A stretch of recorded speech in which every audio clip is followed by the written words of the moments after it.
Good morning, everyone, and welcome to the Fiber Broadband Association's Five for Breakfast. We're now in our 8th episode of 2026. The gold sponsor of Five for Breakfast is Conducts.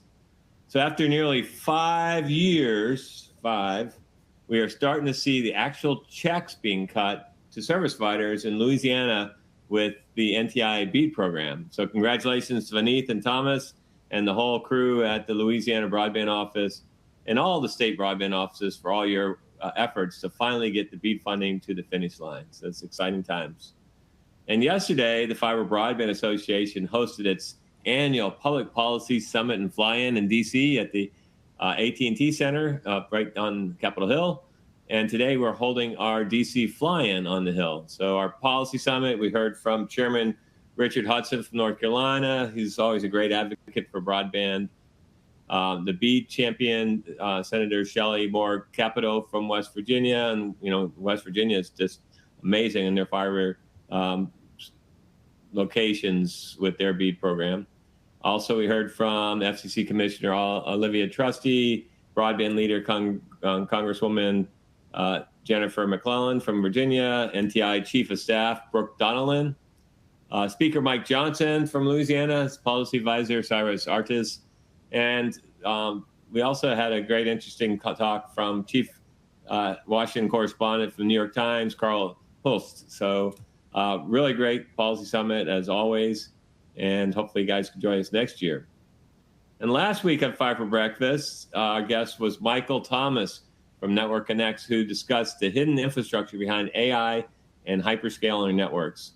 Michael and his team are currently all hunkered down in Abilene, Texas, where they are deploying inline amplifier shelters. So you get those about every 50 miles in these big fiber deployments for the mass deployment of fiber for the $500 billion Stargate AI data center project. So that's a big hyperscaler project down in, I think it's the largest in the world. So exciting things going on there. So if you missed that session, you can go to our website and watch the replay. Today on Five for Breakfast, our guest is our good friend, Ernesto Falcon from the California PUC, to discuss broadband competition and pricing strategies in California's urban markets. Ernesto is the program manager for the Communications and Broadband Policy Branch of the Public Advocacy's Office within the California Public Utilities Commission.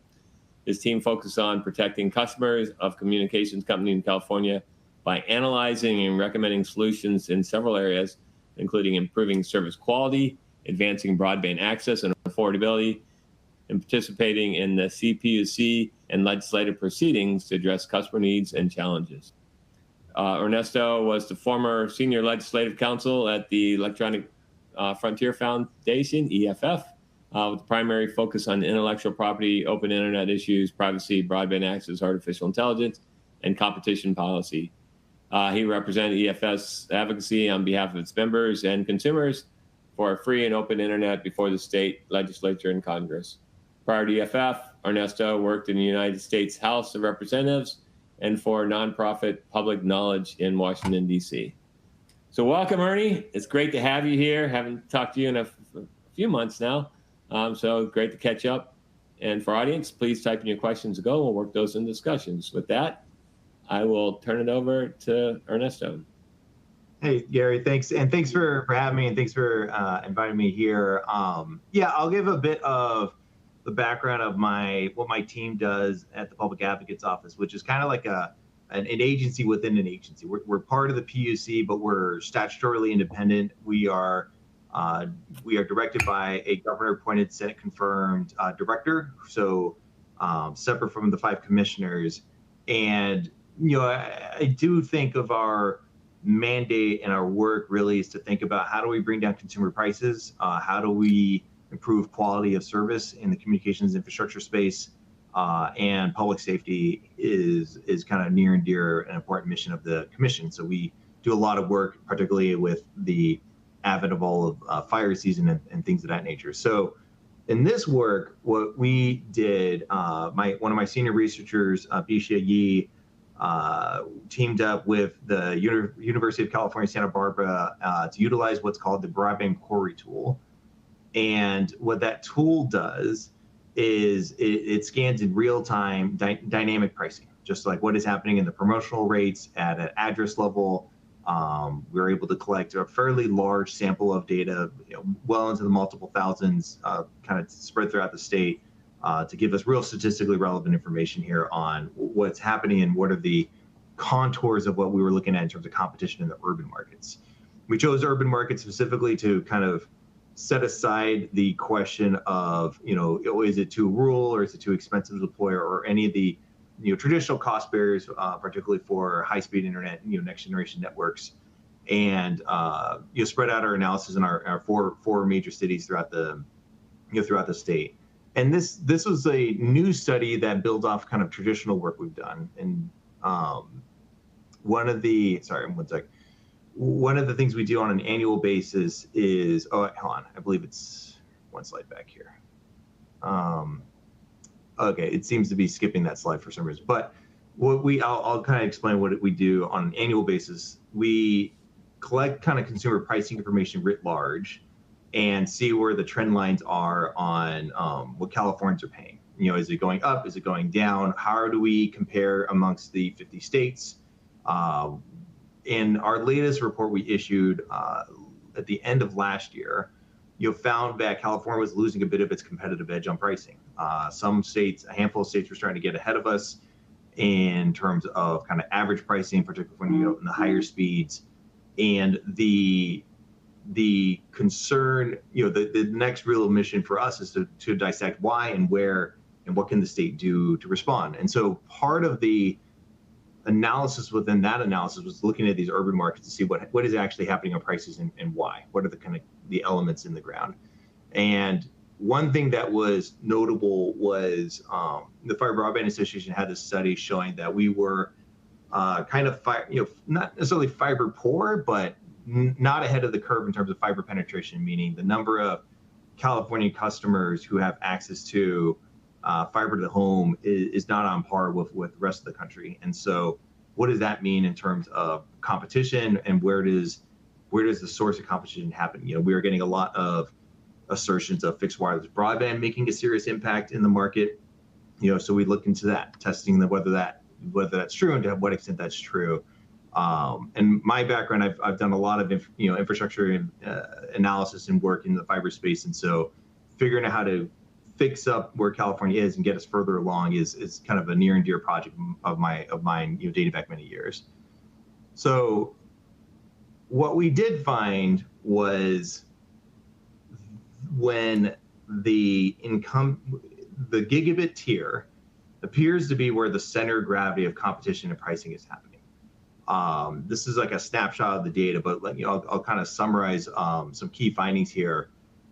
When a cable company that's offering a gigabit service, when they're facing competition from slower, what we call sub-gigabit options, fixed wireless broadband, satellite, for example, there is not a noticeable change in their pricing structure.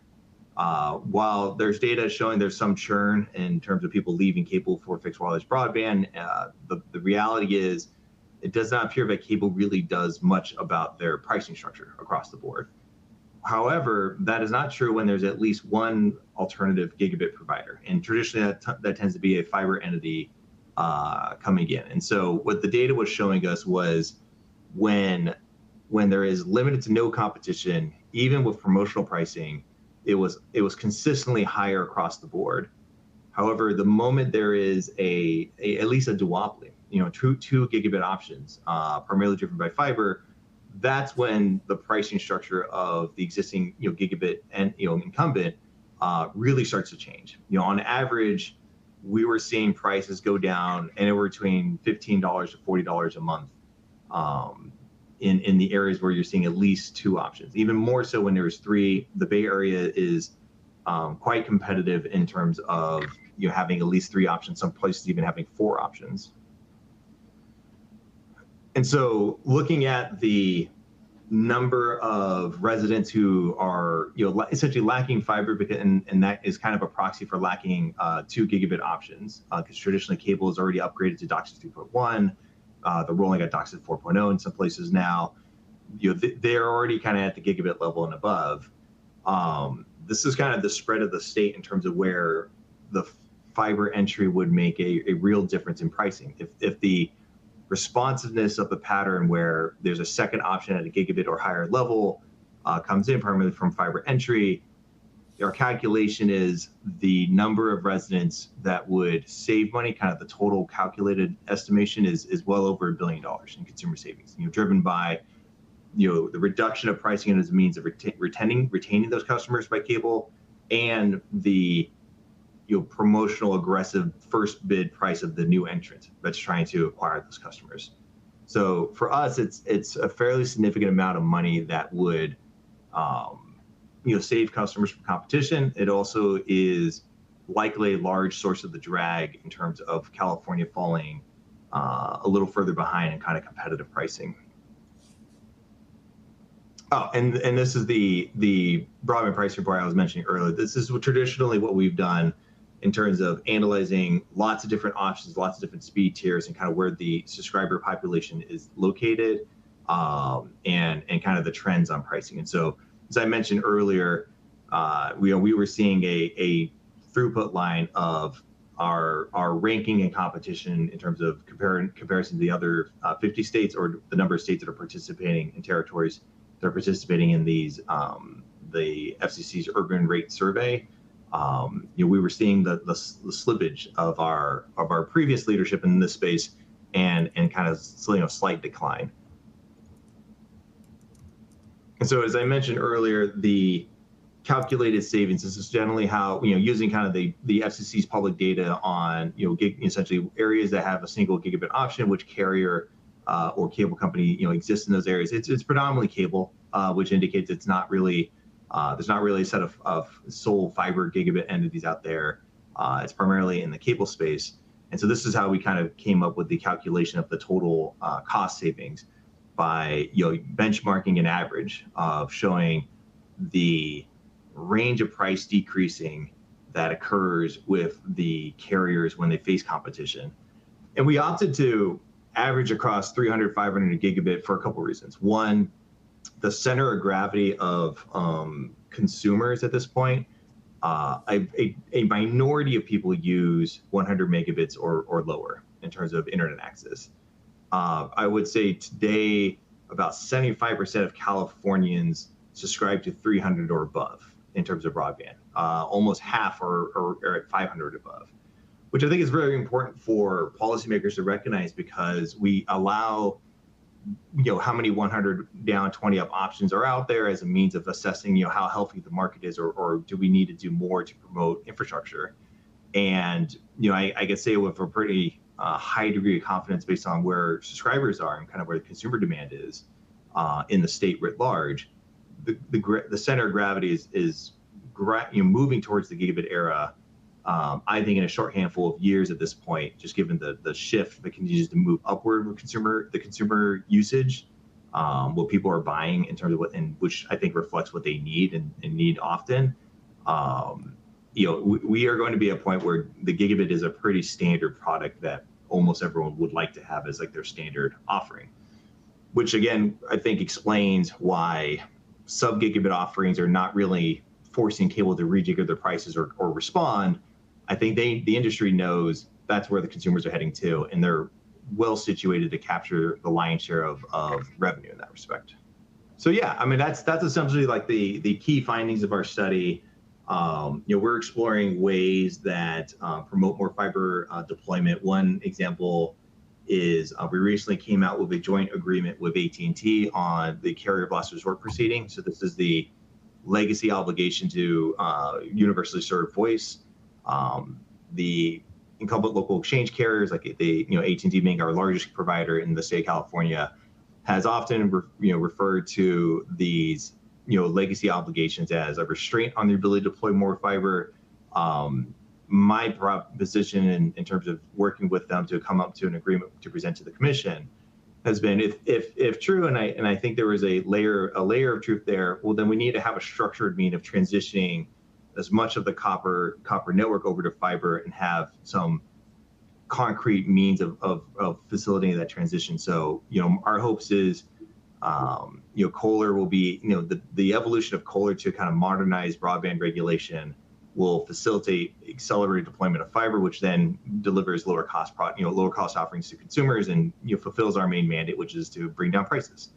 So that is work that is beginning, and I think we're going to continue to explore other ways that we can help at least get people to two options, and in some respects there will be a point where we can try and think about how to get the third option as well.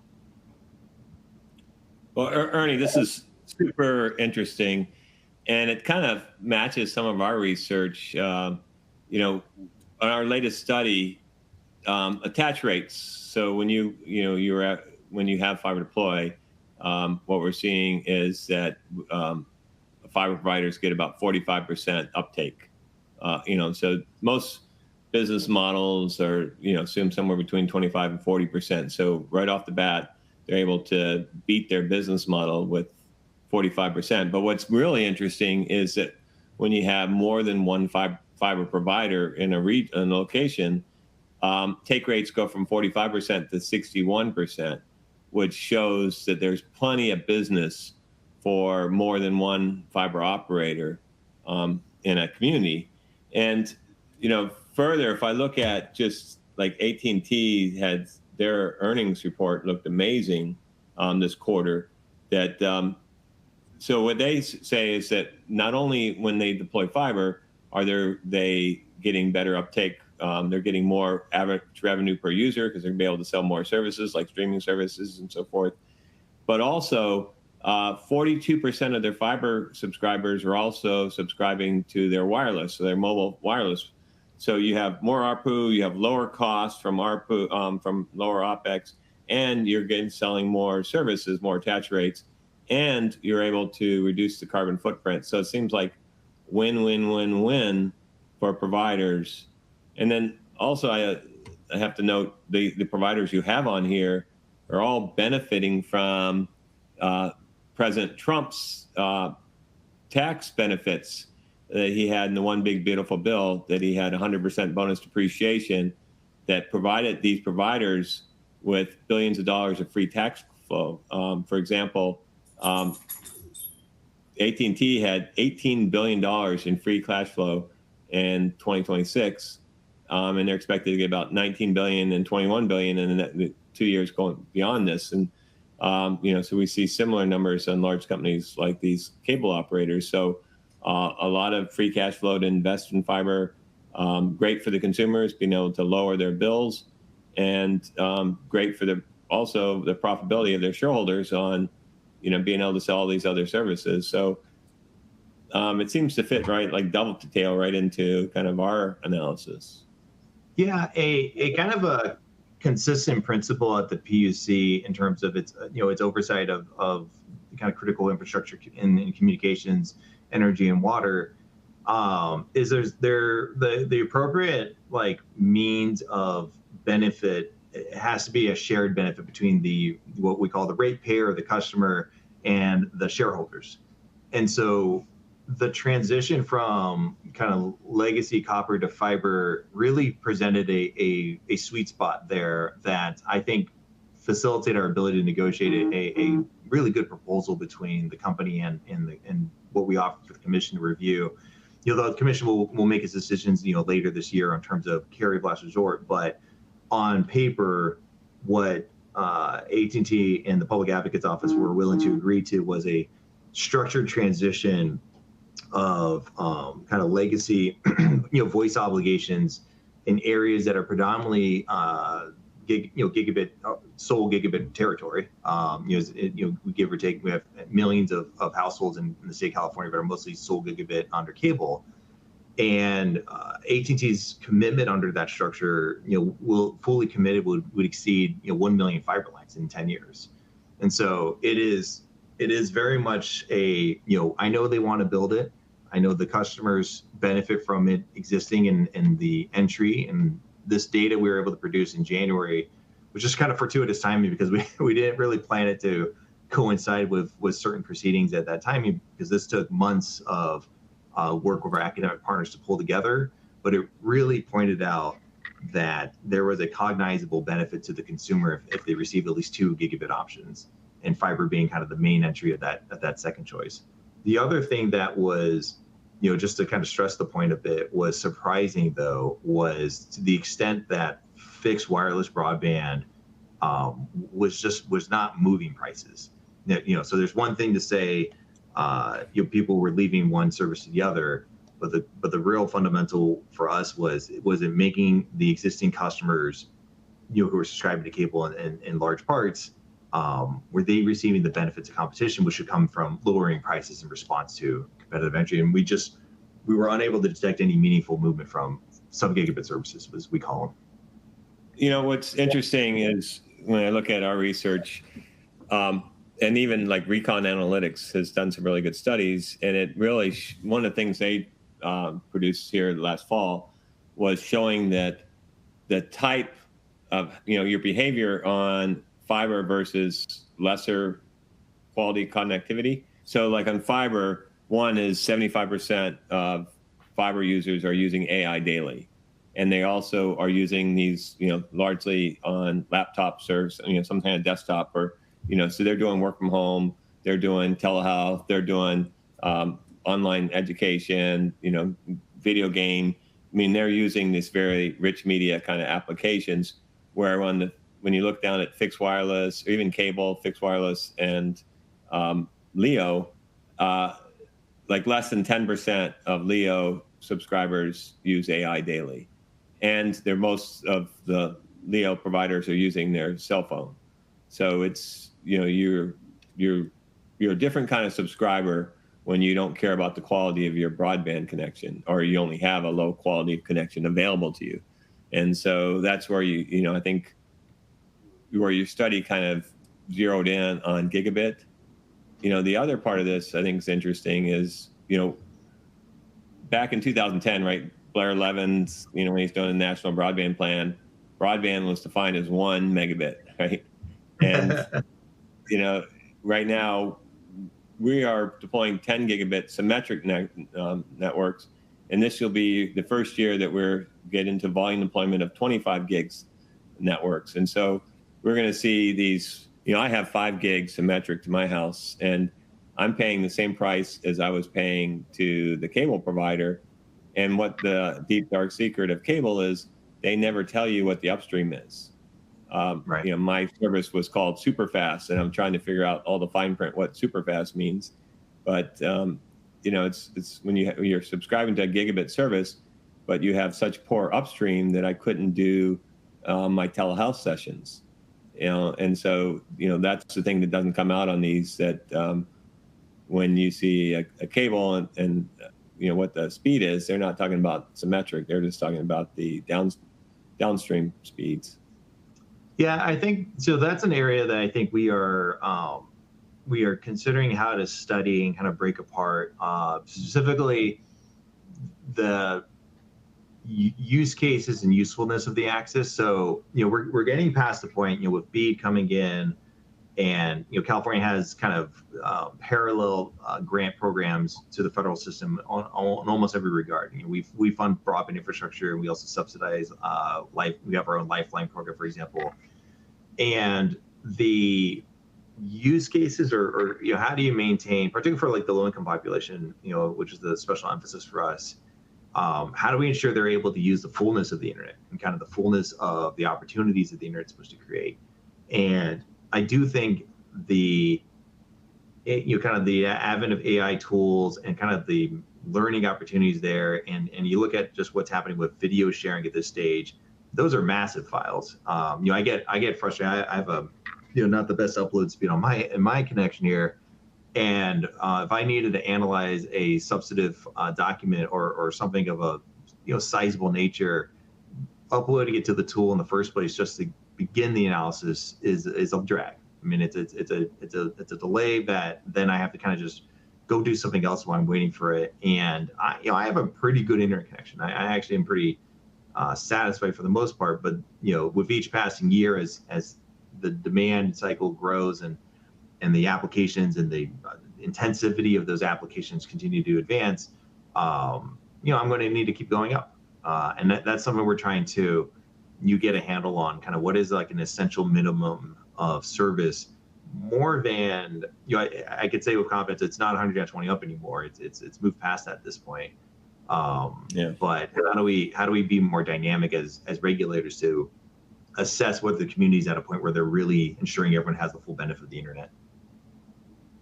Well, I mean, I think AI is such a game changer, and it's going to disrupt every model. I mean, even just websites. You never know who goes to a website anymore, right? You use your AI search and be able to get all the information you need versus go to individual websites. So the way the internet's monetized, even it's going to disrupt the monopolies that Android and the iPhone have on the cell phone market. So it's going to be a big disruptor, and I think we'll start seeing the quality of connections become paramount.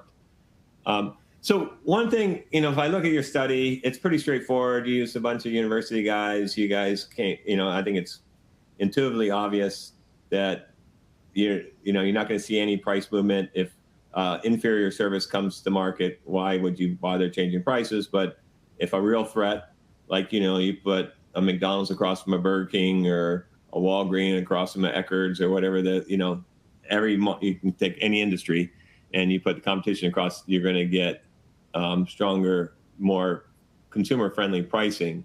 But I did see a blog from a bunch of ACLP guys that kind of weren't too happy with this study. Any comments on that? Or I mean, I think it boils down to there is this I think theory to say a bunch of low options is sufficient to consider competition, and why are we complaining when we're talking about when we obsess of the gigabit tier? And I guess my response to that is these companies wouldn't be offering a gigabit service if there wasn't demand for it. And I think next month we'll probably put out more on showing where the demand is in terms of the state, in terms of the population. But like I said, it's about 75% of all people who buy broadband in California are purchasing speeds at 300, 500, or gigabit. The market exists because the demand exists. And so to say we should be focusing on, I would say inferior or kind of yesterday's speeds as a means of assessing kind of where things are at and where competition's at and where pricing is at, really is missing, who are the buyers and what are they buying? The future is always going to head upwards in terms of the demand of the internet. It's kind of demonstrated that for decades. BEAD, I think, recognized that in terms of the priority broadband projects provisioning of scalability, recognizing we will always need more. And as you pointed out correctly, at the age of AI and kind of these new generation of services, I think we can all agree with confidence we're going to be moving a lot more data, in the next year than we are even this year. And each year we'll continue to kind of break these new thresholds. One thing I also have been interested to kind of see is it's not so much just fiber entry and its own isolation that creates a benefit. I also think that is a reason why cable is rolling out DOCSIS 4.0, right? Which is where they're going to 10 gigabit and beyond and symmetrical speeds, and essentially replicating what fiber companies are doing, now. They wouldn't be rolling that out unless they recognize that's where the consumers are going to go at the end of the day. So I just think it's kind of arguing yesterday's battles if we continue to look at the FCC standard as a means of assessing whether things are in a good place for consumers at this stage. Yeah, it's really frustrating with some of the federal policymakers that, for example, end of last week, the Farm Bill text came out, and for broadband, for USDA, they were suggesting 50 by 25. And it's just like, these guys are supposed to be protecting farmers, not relegating them to not be able to leverage, precision farming and all the, when you start to do digital twins and all the data that's going to be on farms, you're really going to try to screw guys over with things that are beyond a decade ago. I mean, it's crazy, but yeah, and if you look at the international markets and kind of, we should be getting to a point where the speed becomes irrelevant because the infrastructure can scale consistently in a way that makes measuring speed as the level of deployment kind of an irrelevant exercise. We should be migrating towards latency and the level of instantaneousness of the response and uptime and things like that. But yeah, the U.S. is still a little backwards, I think, on recognizing how far behind we can be. And I think what is shocking sometimes is, you go back to your state by state study. The fact of the matter is some states have really already figured this out. I think I'm always using North Dakota as an example when I have to talk to policymakers in Sacramento who, I think suffer from the perpetual low expectations of what we could have.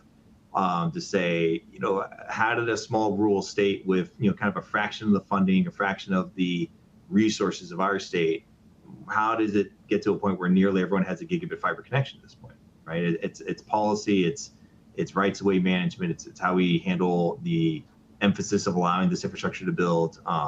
California's a big state with lots of different variables that play into it, but if we don't set the expectations correct, the policy and the outcomes almost never follow. And I think that's always kind of a perpetual fight in this space. But one of it, I hope that in our, not too distant future we get past, but it is a point where we need to move away from lowest common denominator being good enough, simply because we'll always come back and have to spend the money again and again and again until we finally get it right. Well, that's the thing we've seen with any funding program, broadband subsidy, is anytime you don't invest in fiber, you're funding those same locations over and over again, whether it's 1 megabit or 4 by 1 or 10 by 1 or 25/3 or 100 by 20 or, on, versus just do it once. But it's the life we live here is to make room for, all constituents. But listen, we're out of time, Ernie, but I really appreciate I always enjoy everything that you work on, and I appreciate the great work that you and your colleagues at California PC are doing to advance broadband in your state. And so thank you for that, and thanks for sharing your report. To come on and thank you for the opportunity to present to your audience.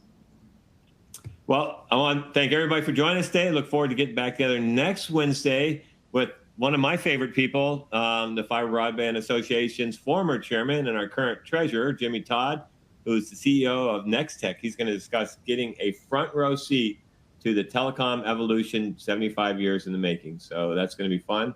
Look forward to seeing you next Wednesday. Thanks, everyone. And Ernie, we'll see you soon.